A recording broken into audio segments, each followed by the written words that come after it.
로마서 말씀을 이제 거의 끝마치고 다음번에는 여러분들에게 이제 이야기로 성경의 이야기를 가지고 주로 여러분들과 말씀을 좀 나눌 예정이에요. 로마서 말씀이 이제 설교체로 되어 있거든요. 그러니까 설교. 이 말씀 자체가 설교체다 보니까 여러분들이 지난 1년 동안 들어오시면서 아, 딱딱하다, 딱딱해, 교리 뭐 이런 거 배우시면서 그렇게 느끼셨을 수도 있을 것 같아요. 지난주 추수감사 주일 때 좀 특별하게 그 성경 속에 나오는 이야기, 어떤 사건, 인물 중심으로 이렇게 좀 설교를 했더니 여러분들의 눈이 막 반짝반짝거리는 것을 제가 이 안에서 앞에서 느낄 수 있었는데요. 아, 그동안 로마서 말씀이 얼마나 힘드셨길래 우리 성도님들이 이 말씀 전할 때 이렇게 반짝거릴 수 있을까 생각을 해봤었습니다.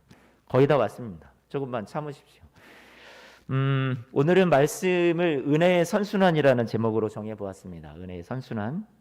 코로나로 힘든 시기에 은혜라는 곡을 낸 송경민 목사님이라는 분이 있었어요. 우리 주일날 예배 때 여러 번 우리가 같이 찬송을 불렀었잖아요. 이 송경민 목사님 이제 찬양 사역자이기도 하고 침례신학대학의 음악 겸임 교수로 그렇게 섬기시는 그런 분입니다. 근데 이분이 순탄치 않은 삶을 살아왔어요. 경제적으로도 너무 어려운 그런 시간들을 보냈었고 가정 환경도 정말 힘든 일들이 많았어요. 건강적으로도 악화돼서 힘든 시간들을 또한 보냈던 그런 분입니다. 그런데 그분이 고백하는 게 하나님은 나의 삶에 있어서 하나님은 실수하지 않으신다라는 거예요. 이 실수하지 않는다라는 말을 좀 바꿔서 표현을 해보면 하나님은 선하시다. 하나님은 항상 옳으시다. 하나님의 성품이 선하시고 좋으신 분이기 때문에 나의 삶에 어려움이 있고 문제가 있지만 하나님은 반드시 나의 삶에 선으로 선하신 하나님께서 갚아주실 거다. 이 믿음을 가졌던 거죠. 그러니까 내가 그 하나님의 선하신 인도하심 속에 내가 살아가는 순간순간 모든 것이 그것은 다 하나님의 은혜입니다. 이렇게 고백했던 거예요. 그분이 이렇게 그 인터뷰 신문사의 인터뷰 기사 중에 이런 내용이 있어서 제가 한번 그대로 읽어드려 볼게요. 우리의 삶은 은혜로 가득 차 있다라는 것을 이야기하고 싶습니다. 많은 사람이 은혜를 사모합니다. 어떤 특별한 은혜를 받는 것도 중요하지만 이미 우리에게 주신 은혜를 발견하는 것도 중요하다고 생각합니다. 우리가 이 땅에 태어나 호흡하며 살아가는 그 순간 우리가 지나왔던 모든 걸어온 길, 하나님의 자녀가 된 것, 꿈을 꾸며 또 살고 찬양하고 어렵지만 그래도 예배하며 살아가는 이 시간들, 가족을 만나고 친구를 만나고 동역자를 만날 수 있는 것, 우리가 지금 코로나 때문에 더욱더 이것이 은혜였다라는 것을 느낄 수 있겠죠. 일상의 삶들이요. 성도로 살아가면서 내가 복음을 전할 수 있는 것, 하나님께서 또 만드신 해와 달과 별과 이 아름다운 계절의 변하는 그런 모습들을 바라보는 것, 아름다운 이 세상을, 자연을, 풍경을 바라볼 수 있는 것, 이런 모든 것들 누리는 것들이 다 하나님의 놀라운 은혜입니다. 그러면서 이 은혜라는 찬송을 작곡을 했대요. 우리의 삶은 은혜로 가득 차 있습니다. 여러분 참 은혜가 되잖아요. 저 이 찬송을 부를 때마다 항상 이 은혜의 고백이 너무 마음에 와 닿는데요. 우리 함께 한번 좀 불러볼까요? 같이 말씀을 또 듣기 전에 이 찬양의 고백대로 우리의 마음이 좀 이렇게 변했으면 좋겠어요. 우리의 진실한 고백이 되었으면 좋겠어요.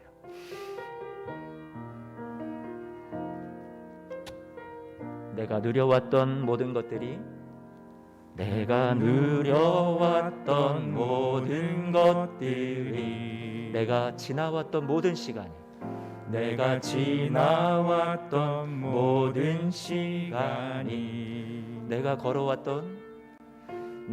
걸어왔던 모든 순간이 당연한 것 아니라 은혜였소.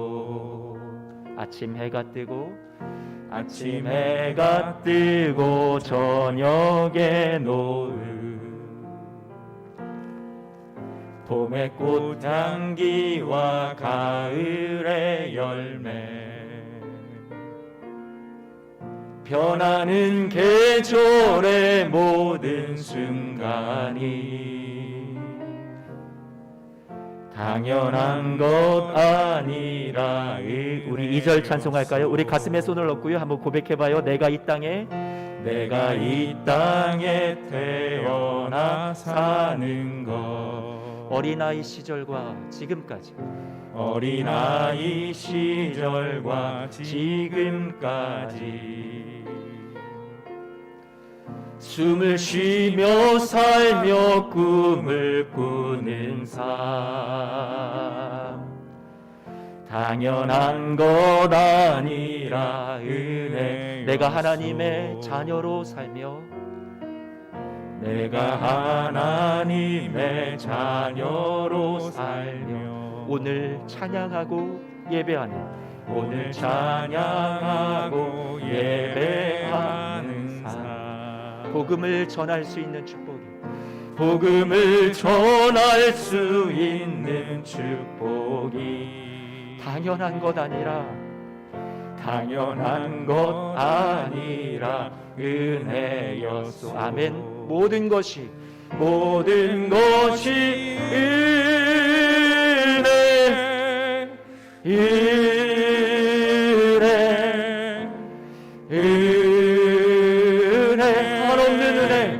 한없는 은혜 내 삶에 당연한 건 하나도 없었던 것을 모든 것이 은혜였어. 모든 것이 모든 것이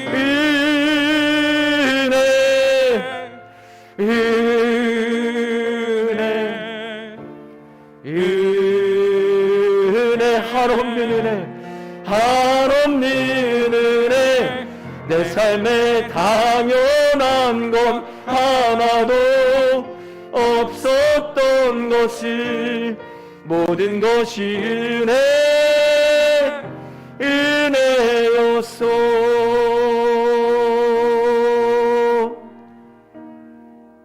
아멘. 여러분 어떠세요? 저 이렇게 여러분들과 설교 전에 찬송을 부르니까 너무 은혜가 됩니다. 이 가사만으로 제가 더 설교를 할 것이 있을까 싶을 정도로요. 우리는 하나님의 은혜로 정말로 죽을 수밖에 없는 죄인들이 이렇게 오늘 생명을 살아가고 있고 하나님의 은혜로 저와 여러분들에게 베풀어 주신 이 아름다운 세상을 우리는 힘든 일이 분명히 있겠지만 그래도 하나님께서 우리에게 더 행복을 누리면서 살라고 주신 우리에게 풍성한 은혜의 삶이 놓여 있는 것 같아요. 살아가는 성도 여러분, 우리가 은혜를 발견하고 깨달으면요, 우리의 삶이 아름답다라는 것을 우리가 느끼게 될 겁니다.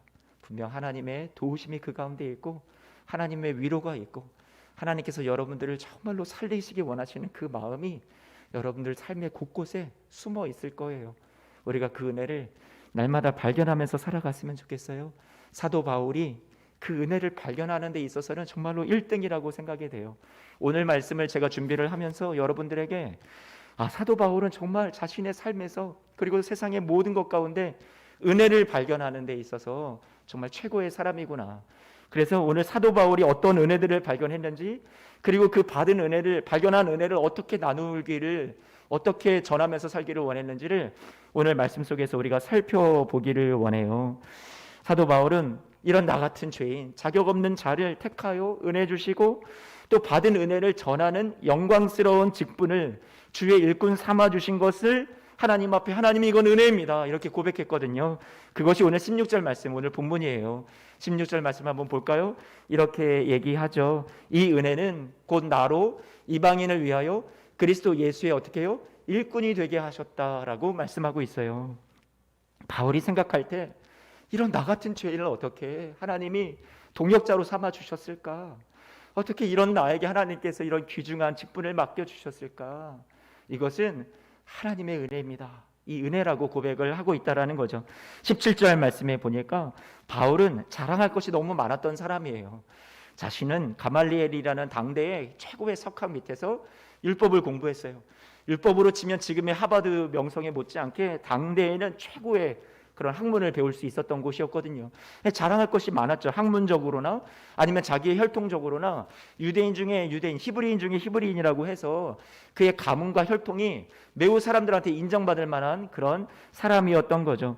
자신은 모든 것에 있어서 자랑할 것들이 학문적으로 쌓아놓은 것이나 그가 많은 하나님 앞에 이뤄놓은 자신의 공로 많은 것 자랑할 것들이 너무나도 많이 있었다는 얘기예요. 그런데 바울은 뭐라고 얘기하냐면 나는 자랑할 건 많지만 결코 나를 자랑할 수 없습니다. 18절 말씀을 보니까 그리스도께서 다 하신 거예요. 여러분 18절 말씀은 이게 이해가 되세요?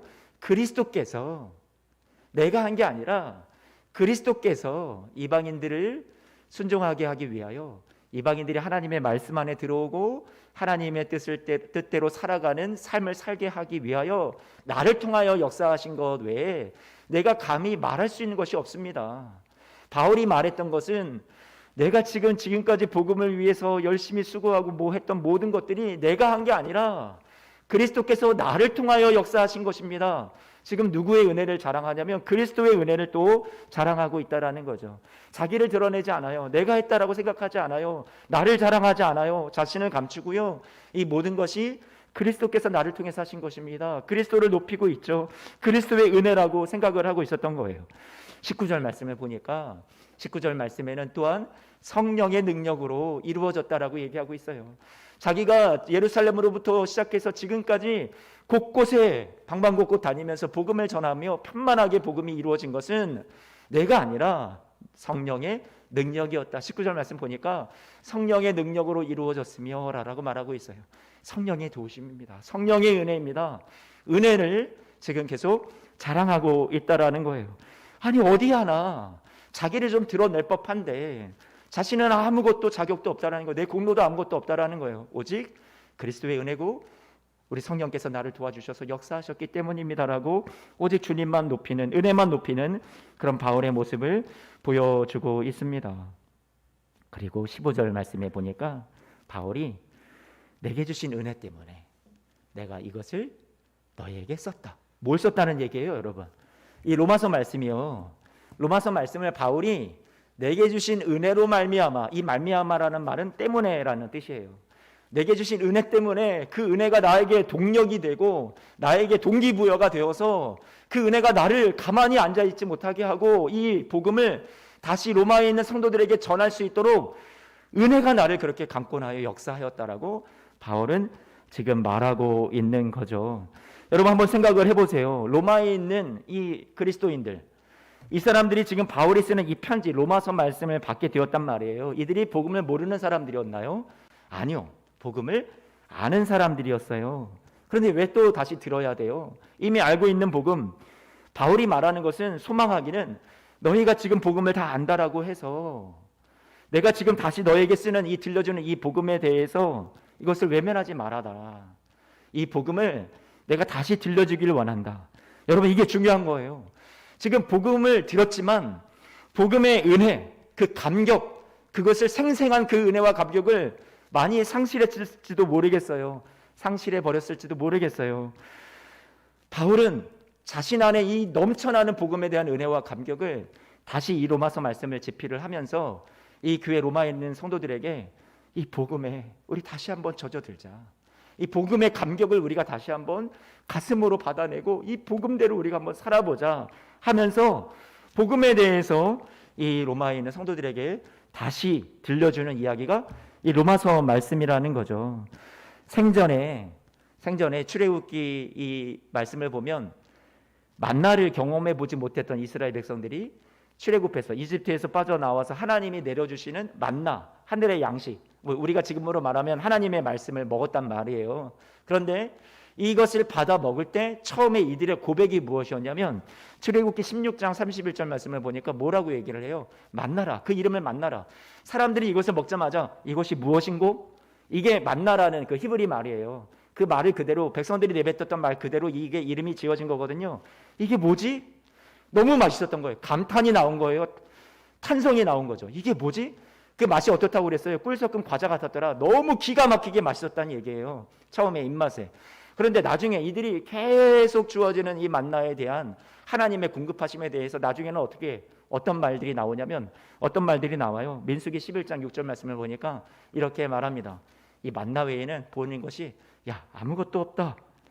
세번역 성경을 보면 조금 더 아주 적나라하게 우리의 가슴에 콱 새겨지는 말인데 세번역 성경을 이 말씀 제일 마지막을 이렇게 표현했어요. 이 만나 밖에 없으니 입맛마저 떨어졌다. 이렇게 표현하고 있어요. 아니 그렇게 꿀 섞은 과자 같다고 했던 이 하나님의 공급하심에 대해서 이제는 입맛이 떨어진다. 사람들이 어떻게 된 거예요? 변한 거잖아요. 하나님 앞에 받은 감격과 감사가 사라지는 거잖아요. 예전에는 은혜라고 생각을 했지만 점점 은혜가 메말라가는 모습을 보여주고 있단 말이죠. 민수기 21장 5절 말씀에는 또 이렇게 말합니다. 뭐라고 말해요? 맨 마지막에 보세요. 우리 마음이 이 뭐요? 하찮은 음식이라고 싫어한다. 이렇게 말하고 있어요. 사랑하는 성도 여러분, 우리의 신앙의 모습을 말해주는 것 같아요. 우리가 하나님께 받은 복음에 대해서 감격하고 감사하고 이 은혜 때문에 견딜 수 없는 눈물이 날마다 흐르고 내가 어떻게 하면 복음을 위해서 살 수 있을까? 이 복음 안에서 내가 어떻게 하면 세상을 이기며 살 수 있을까? 늘 복음이 나에게 그것을 힘을 주었었는데 어느덧 오랜 신앙생활을 하다가 우리는 이제 하나님의 말씀이 주어져도 아우 맨날 듣던 말씀 다 알아. 그게 뭐 내 삶에 어떤 힘이 되고 어떤 위로를 주는데 우리는 그렇게 식어졌을지 모르겠어요. 돌같이 굳어졌을지 모르겠어요. 우리가 하나님의 주시는 이 은혜를 우리는 이제는 사모하지 않고 하나님의 은혜로만 우리가 이 세상을 살아가는데 그 은혜에 대한 목마름이 우리가 사라지지는 않았는지, 형식적으로 나와서 예배하지는 않는지, 우리 코로나를 지나오면서 우리의 예배가 얼마나 많이 형식적이 되었어요. 그렇지 않아요, 여러분? 여러분들 하나님 앞에 이 예배 가운데 정말 하나님을 사모하십니까? 물론 말씀을 전하는 자의 부족함도 있고 예배의 어떤 전체적인 환경의 문제도 있겠지만 우리가 하나님을 정말로 사모하는 마음으로 하나님의 은혜에 갈급하는 마음으로 우리가 하나님 앞에 나아가고 있는지 우리는 자신을 돌아봐야 될 것 같아요. 오늘 바울이 그 은혜 잊지 말고 다시 기억해 달라고 이 로마서 말씀을 쓰고 있고요. 자신도 그 은혜에 사로잡히는 삶을 살고 있다라고 우리에게 도전을 주고 있는 말씀이 오늘 함께 읽은 로마서 15장에 나오는 말씀들이에요. 오늘 이제 우리도 바울처럼 세월이 흘러도 오랜 신앙의 연수가 지나가면서도 이 은혜에 대한 감격이 우리가 사라지지 않았으면 좋겠고 식지 않았으면 좋겠어요. 16절 말씀을 보세요. 16절 말씀 보니까 이 계속되는 은혜가 감격이 자신이 받은 은혜를 어디로 연결이 되냐면 사명으로 연결이 됩니다. 여러분 보세요. 16절 말씀에 이 은혜는 여러분 지금 주어가 뭐냐면 은혜예요. 은혜. 은혜가 주어고 이 말씀 자체가 은혜가 주어고 그 은혜가 나를 어떻게 만든다라고 얘기하냐면 그리스도의 예수의 일꾼이 되도록 누구를 위한 이방인들을 위한 복음을 알지 못하는 사람들을 위한 일꾼이 되도록 만드는 게 뭐라고 얘기했어요? 은혜라고 얘기했어요. 그리고 그 은혜는 하나님의 복음의 제사장 직분을 하게 하신다라고 말하고 있어요. 뭐가요? 은혜가요. 여러분 안에 정말로 내가 은혜가 있다면 그 은혜는 우리를 움직이게 해요. 우리를 살아나게 하는 거죠. 은혜는 우리를 역사하게 만드는 거예요. 역동적으로 하나님 앞에 하나님께서 우리를 살리시는 것이 은혜예요. 바울은 이 은혜가 자신 안에 들어왔을 때 가만히 고여서 썩지 않았어요. 움직일 수밖에 없었어요. 그 은혜가 내 안에서 살아 꿈틀꿈틀 움직이고 있었다라는 거죠. 그래서 바울은요 16절 말씀에 주어진 은혜가 나로 하여금 이방인을 위해서 하나님을 알지 못하는 사람들을 하나님과 연결시키는 제사장의 직분을 감당하게 하셨다라고 얘기하고 있어요. 은혜가 그렇게 나를 이끌었다라고요. 제사장 직분이라는 것은 하나님 앞에 죄인된 인간이 스스로 나아갈 수 없어요. 그러니까 제사장이 중간에서 대신 제사를 집도하고 하나님과 인간 사이를 중재하고 하나님을 만날 수 있는 연결이 되어주는 거죠. 다리가 되어주는 역할이 제사장이었죠. 바울은 자신에게 주어진 은혜가 나는 부족하지만 나를 움직이게 해서 저 하나님을 알지 못하고 하나님 앞에 가까이 나가지 못했던 이방 사람들로 하여금 하나님 앞에 나아갈 수 있는 그 제사장 직분을 나를 감당할 수 있도록 하게 하셨다. 무엇이요? 은혜가 그렇게 했다라고 얘기해 주고 있어요. 가슴만 뜨거워지는 것이 아니라 이 은혜는 이방인들을 주님 앞으로 인도하는 사명으로 연결이 되었다라는 거예요. 손과 발로 가슴에서 손과 발로 연결이 되었다라고 얘기하는 거예요. 무엇이요? 은혜 때문에. 예수님을 만나 복음의 사도가 된 바울은 자신에게 주어진 은혜가 한량없이 크다라는 사실을 깨달았었죠. 그래서 가만히 앉아 있을 수가 없었어요. 견딜 수가 없었어요. 그 표현을 고린도후서 5장에서 이렇게 표현합니다. 5장 14절 말씀에 이렇게 말하죠. 그리스도의 사랑이 우리를 강건하십니다. 가만히 있을 수가 없어요. 견딜 수 없도록 사랑이 내 안에서, 바울 안에서 막 역사하는 거예요. 꿈틀꿈틀거리도록. 그래서 너무 강하게 권면을 하시니까, 그래서 바울이 이 복음을 위해서 생명의 위협을 무릅쓰고 많은 강도를 만나고 파선당하고 많은 어려움을 매맞기도 하고 태형에 맞고 수많은 인생의 고난을 받았지만 복음 위에서 살 수 있었던 것은 자신에게 주신 하나님의 은혜, 사랑, 내가 받은 사랑이 가만히 앉아 있을 수 있도록 고이도록 만들 수 없었다라고 고백하고 있어요. 우리 교회에 계신 우리 사랑하는 모든 성도님들, 오늘 저와 여러분들도 하나님이 주신 은혜 때문에 하나님이 지금 여러분들을 세워주신 그 삶의 자리에서 분명히 하나님이 여러분 그곳에 보내신 이유가 있을 거예요. 여러분들에게 그것을 감당하라고 맡겨주신 그 위치가 분명히 있을 거예요. 힘들죠. 어렵죠. 눈물 나죠. 정말로 예수님 따라가는 것 같은 그런 사망의 길인 것 같을 때가 있을 거예요.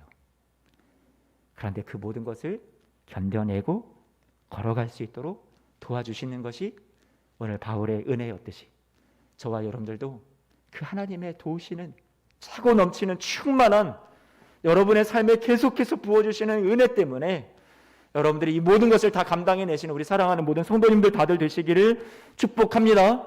여러분, 죽은 고목 같은 우리의 마음을 하나님께서 다시 소생시켜 주시고 돌같이 굳어진 마음 여기 갖고 계신 분들이 계시다면 오늘 하나님 앞에 하나님의 은혜로 하나님 이 마음 깨뜨려 주십시오.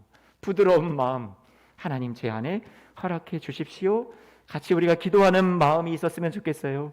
오늘 이 말씀 속에서 담겨있는 하나님의 음성을 듣고 오늘 하나님 나를 새롭게 하여 주십시오. 하나님의 은혜로 나를 채워주셔서 하나님 내가 세상을 이기고 능히 세상에 많은 하나님이 맡겨주신 일들을 감당해낼 수 있는 그런 믿음 될 수 있도록 하나님 나를 도와주십시오. 여러분 그렇게 오늘 일어서게 되시는 사랑하는 우리 성도님들 되셨으면 좋겠습니다. 바울은 자신이 받은 그 은혜를 나누고 흘려보내는 일에 기꺼이 좁은 길, 험난한 길을 걸어갑니다. 그래서 오늘 20절, 21절 말씀을 보니까요, 바울이요 이렇게 말해요. 내가 그리스도의 이름을 부르는 곳에는 복음을 전하지 않기를 힘썼다. 나는 남의 터 위에 건축하지 아니한다. 21절, 기록된 바 주의 소식을 받지 못한 자들이 볼 것이요 듣지 못한 자들이 깨달으리라 함과 같으니라. 바울이 자신에게 주신 은혜를 가지고 쉬운 길을 선택한 것이 아니라 나는 어려운 길, 좁은 길, 더 희생하는 길, 고생하는 길을 기꺼이 나는 택하여서 갔다라고 말해주고 있어요. 무엇이 그렇게 만들었어요? 은혜가 바울이 쉬운 길을 선택하고 그렇게 요행을 선택하는 것이 아니라 항상 좁고 험난한 길이라도 그 길을 걸어가게 만들었다라고 얘기해주고 있어요. 22절 말씀에 그러므로 또한 내가 너희에게 가려 하던 것이 여러 번 막혔다. 지금 로마에 있는 성도들을 향해서 편지를 쓰고 있는 것이 로마서 말씀이잖아요. 근데 그 성도들을 만나러 가고 싶대요. 그런데 환경적으로 열리지 않는 거예요. 그러니까 번번이 좌절되는 그런 아픔이 있었는데 이제 바울이 뭐라고 얘기하냐면 23절 말씀에 이렇게 말해요. 이제는 이 지방에 일할 곳이 없고 또 여러 해 전부터 언제든지 서바나로 갈 때에 너희에게 가기를 바라고 있었다. 서바나라는 땅은 로마를 지나서 예루살렘에서 로마를 지나서 저 지중해 연안의 끝에 가서 여러분 지금으로 말하면 스페인이 되겠네요. 스페인 쪽으로 가겠다는 생각을 갖고 있었어요. 자신이 생각할 때 자신의 일생에 이 바울이 생각했던 전 지구의 땅끝은 여러분 지금의 이런 우리나라 같은 극동에 있는 아시아나 이런 곳을 생각을 많이 못했죠. 자신이 바라봤을 때의 땅끝은 내 생에 지금 바울이 이 로마서 말씀을 썼을 때 당시에 나이가 한 60세 정도 되었거든요. 가까이. 그러니까 그 당시 고대 사회에서 60세면은 진짜 할아버지 중에 할아버지예요. 지금 우리가 연령이 높아졌지만 당시에는 이 생명이 거의 다할 것이라고 직감을 하고 있었던 거죠. 그러니 나의 생명을 끝까지 최선을 다해서 내가 복음을 위해서 살 건데 나는 저 사바나까지 땅끝까지 난 가서 복음을 전해야겠다. 거기가 복음을 전하는 끝이라고 생각을 했었던 것 같아요. 그래서 바울은요 그쪽으로 가기를 원했었어요. 글로 가다가 서바나 스페인을 갈 때 거기 가서 복음을 전하면서 내 생을 마감할 것 같은데 그 전에 로마에 가서 내가 너희들을 만나서 복음을 또 전하고 또 교제하고 나누기를 원한다. 지금 23절 말씀에 그렇게 말하고 있어요. 뭐 하나님의 은혜로 그냥 가득 차 있는 바울이에요. 오직 이거밖에는 생각이 없어요. 어떻게 내가 받은 은혜를 전할 수 있을까? 24절 말씀에 보는데 이렇게 말해요. 바울이 이는 지나가는 길에 너희를 보고 너희와 먼저 사귀고 얼마간 기쁨을 가진 후에 너희가 뭐라고요? 그리로 보내주기를 바란다. 이 바울이 지금 말하는 것은요, 사도 바울이 로마에 들리면 앞으로 스페인 사바나를 가야 되는데 이 로마 교회 성도들이 자신과 사귀고 교제하면서 바울에게 은혜를 전하러, 복음을 전하러 또 스페인을 가시는군요. 우리가 기꺼이 동역자가 되어주겠습니다 하고 보내주는, 지금으로 말하면 보내주는 선교사가 되어달라는 얘기예요. 내가 너희들에게 그것을 바란다. 보내주기를 바란다라는 말에는 안녕히 가세요, 굿바이, 이게 아니라 사도 바울이요, 우리 그곳에 사바나에 갈 때 우리도 돈을 모으겠습니다. 우리도 기도하겠습니다. 우리가 동역자가 되어주겠습니다. 그렇게 사도 바울이 이들에게 동역을 요청했던 거예요. 은혜를 받은 로마 교회 성도들 아닙니까? 당신들이 은혜를 받았다면 내가 이 은혜의 복음을 전하러 가는 그 길에 여러분들이 동역자가 되어주십시오. 여러분들이 나를 보내주는, 파송해주는 선교사들이, 기도의 무릎에 선교사들이 되어주십시오. 그렇게 부탁했던 것이 오늘 말씀이에요. 24절 말씀, 보내주는 선교사가 되어주십시오. 은혜를 흘려보내는 우리 사랑하는 성도들이 되어주십시오. 제가 오늘 말씀의 제목을 은혜의 선순환이라고 지어봤는데 곳곳에 계속 다 은혜의 이야기고 그 은혜를 받은 자로서 어떻게 은혜를 나누며 또 은혜를 흘려보내며 살아야 되는지를 바울이 오늘 계속해서 도전해주고 있기 때문에 그렇게 정해 보았어요. 25절 26절 말씀 보니까 이렇게 얘기를 합니다. 그러나 이제는 내가 성도를 섬기는 일로 예루살렘에 간다. 이게 무슨 말이냐면 바울이요, 로마서 말씀을 쓴 장소가 고린도라는 도시예요. 고린도라는 도시에서 이제 로마에 여러 번 가기를 힘썼다고 그랬잖아요. 가고 싶다. 근데 로마로 가는데 내가 너희에게 가기 전에 고린도에서 내가 먼저 들려야 될 곳이 있어. 예루살렘에 갈 거야. 예루살렘에 갔다가 예루살렘에서 다시 로마로 갔다 로마에서 너희가 나를 파송해주면 내가 스페인으로 갈 거야, 이 얘기거든요. 그런데 로마에 가기 전에 왜 내가 예루살렘에 가야 된다라고 얘기를 하냐면 바로 그 다음 말씀에 나오네요. 26절 말씀인데요, 함께 한번 읽어볼까요? 이는 마게도냐와 아가야 사람들이 예루살렘 성도 중 가난한 자들을 위하여 기쁘게 얼마를 연보하였습니다. 은혜의 또 순환의 이야기를 또 해주고 있어요. 무슨 얘기냐? 아가야라는 이방 사람들, 그리스도인들, 마게도니아 그리스도인들, 이방 사람들인데 이들이 예루살렘 교회, 유대인들로 모여진 그런 교회 공동체잖아요. 근데 그 예루살렘 교회에 가난한 성도들이 있다라는 소식을 들은 거죠. 사도행전 11장 말씀을 보면 이 예루살렘의 기근 때문에 많은 사람들이 어렵고 가난하게 되었다는 이야기가 나오고 있거든요. 그러니까 예루살렘 교회가 당대에 많은 힘든 어려운 일들을 겪었어요. 가난해진 사람들도 많이 있었고 유대교가 텃밭인 그런 지역이었기 때문에 예수님을 믿는다라는 이유로 핍박을 받고 집에서 쫓겨나는 사람들이 있었고 그래서 힘든 사람들이 너무 많이 있었던 거죠. 그런데 그 소식을 듣고 아가야 지역의 이방인 그리스도인들이, 마게도냐 지역의 이방인 그리스도인들이 이 소식을 듣고 마음을 아파하며 우리가 받은 은혜가 있는데 저들을 위해서 우리가 좀 은혜를 나누었으면 좋겠다 해서 구제금을 모아준 거죠. 바울에게 주었어요. 바울이 그것을 받았어요. 이제 이 바울은 고린도에서 이 돈을 가지고 내가 예루살렘에 가야 된다라고 얘기를 하는 거예요. 예루살렘에 가서 내가 그 유대인 우리 그리스도인들을 내가 꼭 도와야 된다. 내가 거기 갔다가 로마에 있는 성도들 당신들 보러 여기 꼭 들릴 거야. 지금 바울이 그 얘기를 하고 있죠. 바울이 왜 이 얘기를 해요? 바울이 지금 얘기하는 것은 은혜의 순환이 지금 일어나고 있다는 거예요.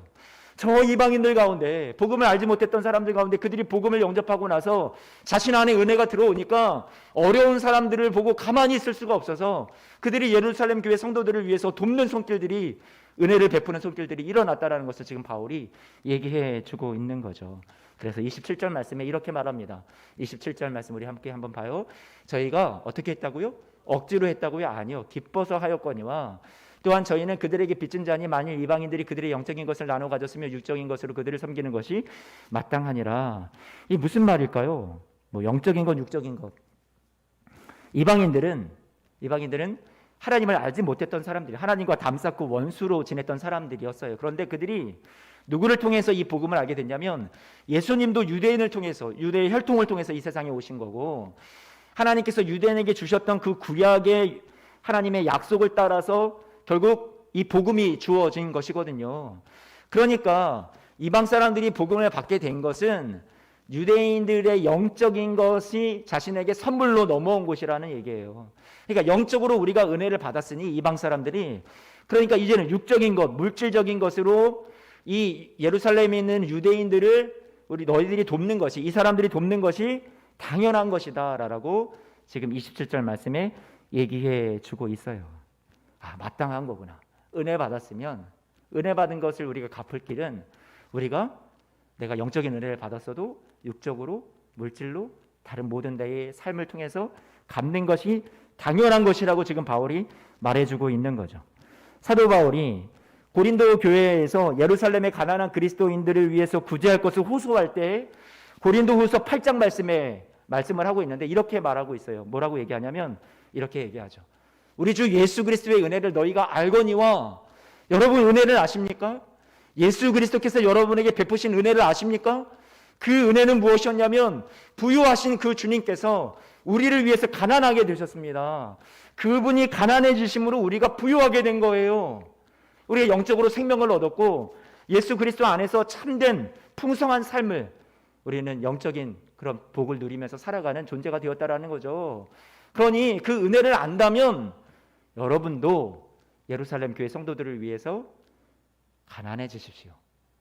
기꺼이 물질적인 부분도 내려놓을 수 있는, 전체 우리 보고 알거지가 되라는 얘기가 아니라 바울이 말한 건 내가 나눌 수 있는 부분에 있어서 내가 가난해짐으로 저들을 부유하게 할 수 있는 그 예수님의 은혜를 우리가 받았다면 우리도 그 예수님의 은혜처럼 우리도 동일하게 우리가 재현해 나면서 살아야 된다라고 말씀해 주었던 거죠. 바울이요, 이제 마지막으로 구제금을 예루살렘 교회에 전달할 때 바울은 유대인들이 서로 결사대를 조직을 해서 사도 바울을 막 죽이려고 했어요. 왜냐하면 유대인들에게 준 율법을 자꾸 무시하는 것 같고, 그리고 이방인들은 우리가 사람 취급도 안 하는데 자꾸만 이방 사람들한테 하나님을 전한다, 복음을 전한다 하고 있으니까 유대인들에게 괘씸하죠. 사도 바울을 잡아서 죽이려고 하는 결사대들이 있었어요. 틈만 나면 사도 바울을 죽이려고 했었죠. 뿐만 아니라 이 유대인들에게 예루살렘에 가서 이 구제금을 모아온 것을 전달할 때, 야 이거 이방 사람들이 모은 거 아니야, 더러워, 부정타, 안 받는다라고 생각하는, 더럽다고 생각하는 사람들이 있을 수 있었단 말이에요. 그러니까 이 부분에 대해서 사도 바울이 마음에 이건 기도가 필요하구나. 그래서 지금 누구한테 기도 부탁을 하고 있냐면 로마에 있는 성도들에게 기도 부탁을 하고 있습니다. 30절 31절 말씀 같이 한번 읽어볼까요? 30절 31절입니다. 함께 읽어보죠. 오늘 마지막 말씀 한번 읽어보는 거예요. 시작. 형제들아, 내가 우리 주 예수 그리스도와 성령의 사랑으로 말미암아 너희를 권하노니 너희 기도에 나와 힘을 같이하여 나를 위하여 하나님께 빌어 나로 유대에서 순종하지 아니하는 자들로부터 건짐을 받게 하고, 목숨의 위협을 담겨 있는 거잖아요. 그것으로부터 건짐을 받게 하고, 또 예루살렘에 대하여 내가 섬기는 일을 성도들이 받을 만하게 하고, 그것을 위해서 뭐 해달라는 얘기예요? 기도에 동참해달라는 얘기예요. 사랑하는 성도 여러분, 오늘 말씀을 통해서 여러분들에게 오늘 나눈 이야기들은 하나님이 주신 은혜에 대해서 사도 바울이 감격하고 감사하고, 그래서 이 은혜의 복음을 로마의 교회에 있는 성도들이 다 까먹는 것 같아요. 잊어버리는 것 같아요. 세월이 지나면서. 그래서 내가 이 복음을 다시 들려주기를 원해. 그들에게 생생한 은혜가, 복음에 대한 감격이 다시 살아나게 하는 것이 사도 바울의 소원이었어요. 그래서 이 로마서 말씀을 썼던 거고요. 바울은 자신의 삶을 보니까 다 은혜예요. 내가 선택받아 일꾼이 된 것도 은혜요. 내가 이 복음을 전할 수 있는 것도 그리스도의 은혜요. 그리스도께서 내 안에 하신 일들이고, 내가 자랑할 것 아무것도 없고 성령께서 다 하신 거고, 나는 그저 쓰임받은 것 뿐이라고 얘기를 합니다. 뿐만 아니라 아가야나 마게도니아 교회 성도들이 예루살렘 교회를 위해서 연보하면서 자신의 물질을 내어놓고 자신이 가난해짐으로 그리스도를 닮아서 다른 사람들을, 우리를 부유하게 하셨던 것처럼 이들도 자신이 가난해지고 다른 사람들을 부유해지게 하는 은혜의 일에 동참하는 것을 얘기를 해주면서 로마 교회 성도들에게 너희들도 이 일을 위해서 기도해 달라고 기도의 부탁을 하고, 뿐만 아니라 내가 서바나로 갈 때, 스페인으로 갈 때 여러분들이 나를 보내주십시오. 여러분들이 받을 은혜가 있다면 그 은혜를 고여 썩게 하지 말고 나를 보내어서 함께 우리 동역자가 되어주십시오. 은혜를 나누는 사람, 은혜의 통로, 축복의 통로, 복음의 전달자가 여러분 같이 되어 주십시오라고 말한 것이 오늘 15장 전체의 이야기라는 말이에요. 오늘 은혜의 선순환, 오늘 말씀 속에 담겨져 있습니다. 사랑하는 성도 여러분, 하나님께서 저와 여러분들 통해서 이 은혜가 고이지 않기를 원하세요. 여러분의 이 묵혀져 있는, 여러분의 굳어져 있는 이 마음, 식어져 버린 사랑, 그 첫사랑을 다시 회복하시고 은혜를 다시 회복하셔서 하나님이 우리에게 맡겨주신 그 사명의 자리에서 날마다 부어주시는 은혜로 우리가 오늘을 견디고 버티며 또 이겨내시는 여러분 되시고, 나만 위로받고 나만 행복한 것이 아니라 내가 받은 은혜를 기꺼이 우리가 좁은 길, 낮아지는 길 기꺼이 우리도 사도 바울처럼 걸어가서 저와 여러분 통해서 다른 사람들이 살아나고 회복되는 은혜의 역사가 우리 사랑하는 성도님들에게 있게 되시기를 주님의 이름으로 축복합니다. 아멘. 기도하겠습니다.